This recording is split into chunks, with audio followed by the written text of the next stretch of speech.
Welcome to Spotlight. Paid sick leave is a major issue in this country, especially among the nation's restaurant workers. Joining us today from the Restaurant Opportunities Center, or ROC, are Bonnie Kwan and Nikki Lewis, coordinators at the DC Center. Bonnie, briefly tell us about ROC. In 2008, we went national, and now we have 7 affiliate locations. So New York, New Orleans, Miami, LA, Detroit, Michigan, and DC. And so we represent close to 5,000 members now. Okay, and you're hosting a congressional hearing on paid sick days and releasing a new report. Tell us what you learned about paid sick days. Well, according to our research, almost 90% of workers don't have paid sick days and also don't have access to health care insurance offered by their employer. And this really creates opportunity for restaurant workers to be cooking and serving while they're sick, which then becomes a consumer health issue. So that's what our research has led us to find. Why do so few restaurants provide paid sick days? I think the main reason is because they don't have to. It's not a law. There's very few regulations, or business owners are not held accountable. So it's easy to just do things, cut corners and not provide paid sick days to employees. It's not part of the culture. One thing ROC does is it helps hold up high road employers as models to the restaurant industry. How does that help encourage other restaurant owners to do the right thing?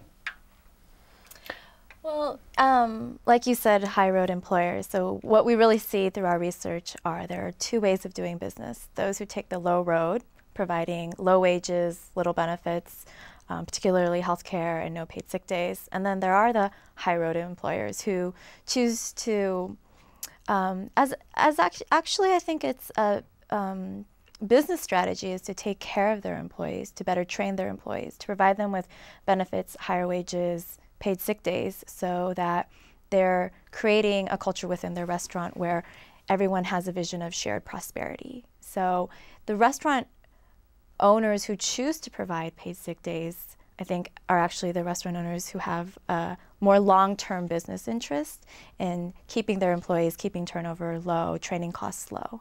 And you found that employers agree in theory with those high road practices, offering paid sick days and such. However, few actually implement those measures. Why the disconnect, Nikki? I think, again, because they simply don't have to. Like, there's no agency that is checking up with owners to make sure that they are implementing the laws and following the good business practices. So it's just very easy to want to do something, but then to just kind of let it slide and not really implement it. So yeah, I think if there was more regulatory forces or more checkups, then they would be providing paid sick days. Mm-hmm. Well, we also hear from some of our high road partners is that they, like you said, support paid sick days. However, if their competition isn't compelled to do it, it's hard to concede that competitive advantage to an employer that's not going to choose to provide paid sick days. So while they do want to support it, if we had better regulations, like Nikki was saying, and we leveled the playing field, then the employers who already want to do it would make it much easier for them too. Well, once a restaurant owner who supports paid sick days is identified, then what are some ways to effectively engage the owner? Well, one thing that we're organizing in the near future is something we call a carrot mob. And that is where we will organize hundreds, hopefully thousands of people to visit one particular establishment on one day to bring business and reward them for doing such a great job. And it, creates good media attention and lots of buzz for them, and hopefully will make their business stronger. So that's just one small example. Yeah, the carrot mob's a fun thing because it's, it's the idea that you don't always need a stick to be beating over people's heads. Mm-hmm. You can actually reward them with a carrot. And so we hope that this opportunity creates kind of a culture of consumer activism amongst our allies, our members, to patronize the businesses that are also supporting good business practices. And that really directly connects with the establishment of high road roundtables in each of our locations and also nationally that sign on, be a good employer, we'll help you with trainings. ROC provides free trainings for restaurant workers. We'll also help, market your business as someone who's doing the right thing.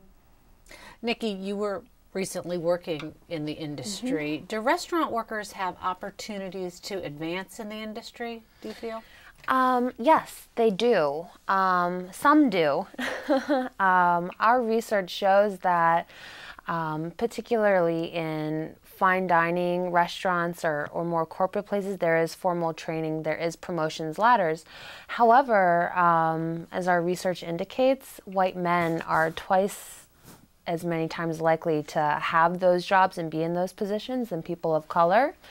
And so what we find is that a lot of women and men of color are kept in fast food or casual places where there's much more informal promotions ladders and training systems. So it creates this culture of just, you'll find a lot of people that stay in the same position for, extended periods of time or even for their whole life. And Bonnie, most restaurant workers do not have health insurance through their employers, almost 90%, according to your recent research. Why do so few restaurants offer basic health insurance? Well, hopefully soon they'll have to with the new legislation.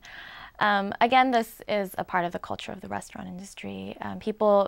Owners view it as quick turnover. They're going to do little investment in their employees possibly because they're going to leave them soon. But we really believe in some of our high road members have shown that there is a model of shared prosperity, that if you offer your workers certain benefits such as healthcare, that makes it easier for them to remain in the job, to support their families, and take care of their families, that they will stay longer and therefore increase customer service at the restaurant, decrease turnover, training costs.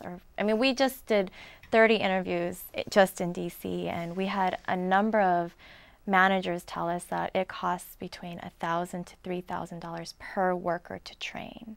And so you can imagine what would be saved if employers were willing to give healthcare benefits and paid sick days and in turn avoid those high training costs. How is ROC helping employees get healthcare coverage? Well, there's a really exciting new program at ROC. We've just launched our new healthcare fund, and so we partner with Aetna to actually create a healthcare package for restaurant workers that can be accessed through membership at ROC. It costs $35 a week, and the really great thing about it is that unlike the healthcare legislation that was just passed, undocumented immigrants will be eligible to obtain healthcare. So we're using this as an opportunity to really do outreach about health education. A lot of people also who are eligible for Medicaid programs should be enrolled, but are not.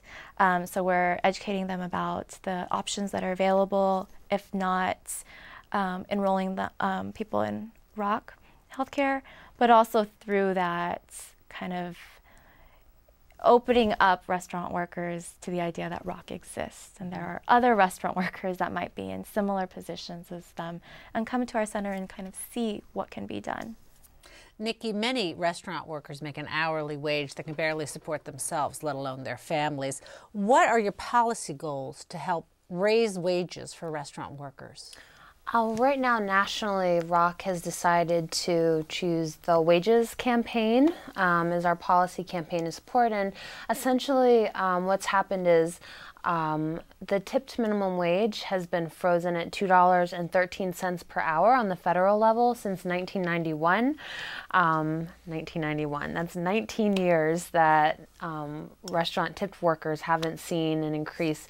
So it's really created a widening of the poverty gap, so to say, and we'd like to increase the tip minimum wage to 70% of the regular minimum wage, and have the legislation peg it so that as the minimum wage goes up, the tip to minimum wage will go up as well to reflect the increase in inflation, essentially. So yes, that is what we are working on. Do you see a lot of wage theft of restaurant workers?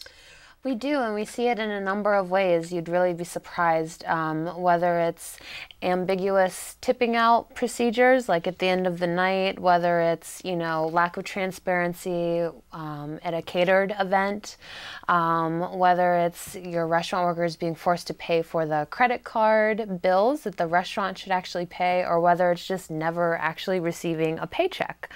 It comes in a variety of ways, and a lot of our members have talk to us about that. What are the public benefits of allowing workers to unionize?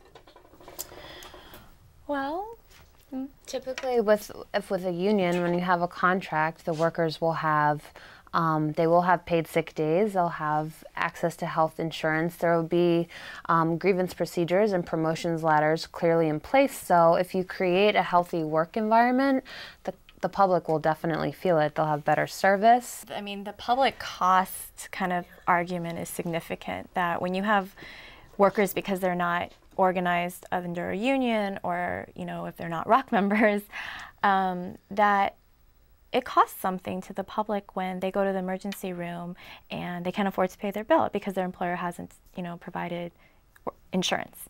And so when you deal with workplaces where there is an existing contract, you have higher wages, you have benefits that negate possible, costs on the public that everyone is very much concerned about. So there's the public cost, obviously. And then there's the whole part that your restaurant worker that serves you every night is a member of your community, and they should be given the same benefits that 30% of the workforce as union members do have, while restaurant workers have less than 1%. What has been really great about ROC in our history is that we do wage workplace justice campaigns against chronically non-compliant employers who repeatedly are engaging in wage theft, discrimination, just abuse, really, of all existing labor and health codes.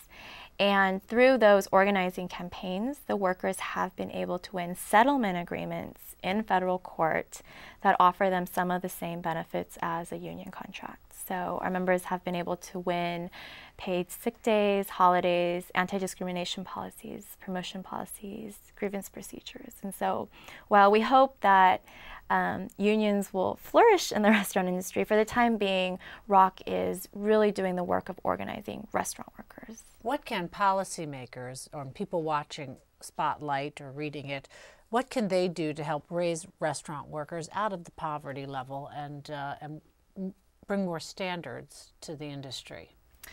Well, as Nikki mentioned, wages is our main policy campaign federally right now. We'd really like to increase the tip minimum wage and make sure that next time the minimum wage is raised, that restaurant workers are not left out. It's significant that for 19 years it's been frozen.